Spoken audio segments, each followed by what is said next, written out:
जय श्री गणेश। स्वागत है आपका हमारे इस संकीर्तन चैनल पर। आज हम गुप्त नवरात्र के बारे में बात करेंगे। जैसा कि आप जानते ही हैं कि 2 प्रत्यक्ष और 2 अप्रत्यक्ष यानी गुप्त नवरात्र होते हैं। शारदीय नवरात्र और बासंतिक नवरात्र, यह 2 नवरात्र प्रत्यक्ष हैं। और आषाढ़ नवरात्र और माघ में लगने वाला नवरात्र, यह दोनों नवरात्र गुप्त नवरात्र हैं। जैसे शारदीय और बासंतिक नवरात्र का महत्व है, उतना ही महत्व इन दोनों नवरात्रों का है। इसमें कोई संशय नहीं करना चाहिए। वे दोनों नवरात्र उत्सव के रूप में भी मनाए जाते हैं, इसलिए अधिकांश लोगों को उसकी जानकारी है। किंतु ये दोनों नवरात्र गुप्त नवरात्र हैं, इसलिए कुछ कम लोग जानते हैं। लेकिन हमारा प्रयास है कि ज़्यादा से ज़्यादा लोग इसे भी जानें। यह आषाढ़ मास का गुप्त नवरात्र 6 जुलाई शनिवार को शुरू हो रहा है और 15 जुलाई 2024 को इसका समापन पूर्ण होगा। यह नवरात्र इस बार 10 दिन का है, क्योंकि तृतीया तिथि 2 दिन की हो रही है। अब आइए जानते हैं इस नवरात्र में क्या करना चाहिए। इस नवरात्र की कलश स्थापना का मुहूर्त जो है 6 जुलाई को सुबह 5:11 से 7:26 तक है और अभिजित मुहूर्त 11 से 12 बजे तक है।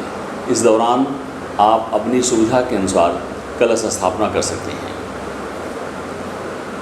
अभिजित मुहूर्त 11 से 12 बजे तक रहेगा और इस गुप्त नवरात्र में, जैसे शारदीय नवरात्र में माँ के 9 स्वरूपों की पूजा की जाती है, उसी तरह से इस गुप्त नवरात्र में 10 महाविद्या की पूजा की प्रथा ज़्यादा से ज़्यादा है। और 10 महाविद्या की पूजा जो की जाती है उसमें हैं माँ महाकाली, माँ तारा, माँ छिन्नमस्ता, माँ कोडसी, माँ भुवनेश्वरी, माँ त्रिपुर भैरवी, भूमावती, बगलामुखी, मातंगी और कमला माता की पूजा इस गुप्त नवरात्र में की जाती है। गुप्त नवरात्र का एक और महत्व है कि इसमें की गई साधना या भगवती की आराधना जितना गुप्त रखी जाए उतना उसका फल ज़्यादा मिलता है।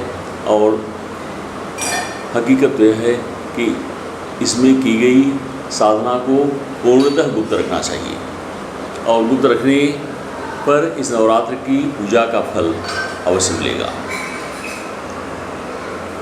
इस नवरात्र में जैसे दुर्गा सप्तशती का पाठ किया जाता है, वह भी आप कर सकते हैं और 10 महाविद्या की भी पूजा दोनों प्रशस्त है। जो जैसे आप चाहिए उस तरह से आप पूजा कर सकते हैं। जैसे आप उन नवरात्रों की पूजा करते हैं, ठीक उसी तरह से कलश स्थापना और सूर्योदय काल में सुबह जल्दी उठकर सप्तशती का पाठ, 10 महाविद्या की पूजा, देवी मंत्रों का जप, जो आप कर सकते हैं वह कीजिए। किंतु एक बात का ध्यान रहे कि माँ का पाठ जो आप सप्तशती से या महाविद्या का पाठ जो आप करेंगे, उसमें उच्चारण में प्रयास करने की त्रुटि न हो और क्षमा प्रार्थना माता से जरूर करें। इस गुप्त नवरात्र में और भी कई महत्व की चीज़ें हैं। एक तो विनायक चतुर्थी भी पड़ती है और कई ऐसे योग हैं जो कि बहुत सुंदर बन रहे हैं। इसलिए आप पूर्ण समर्पित होकर माँ की आराधना इस गुप्त नवरात्र में जरूर करें। माता को लाल फूल, लौंग, लाल चंदन, लाल चुनरी यह जरूर अर्पित करें। और माँ की आराधना में कन्याओं का पूजन जो है वह एक बहुत महत्वपूर्ण स्थान रखता है, इसलिए कन्या पूजन भी प्रतिदिन आप कीजिए। माँ को लाल पुष्पलाल वस्तुएं अर्पित कीजिए और माता सब में व्याप्त हैं। इसलिए प्रत्येक कन्या और प्रत्येक स्त्री में आप माँ का स्वरूप आप देखिए।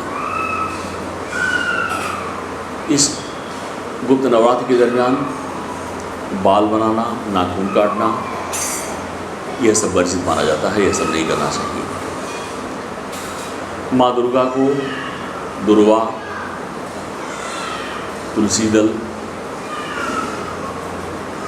धतूर, यह सब पुष्प नहीं चढ़ाए जाते हैं।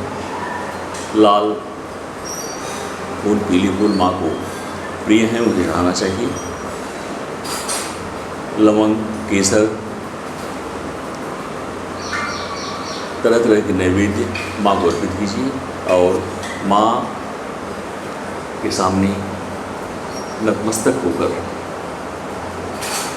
अपने मन की बात कहिए।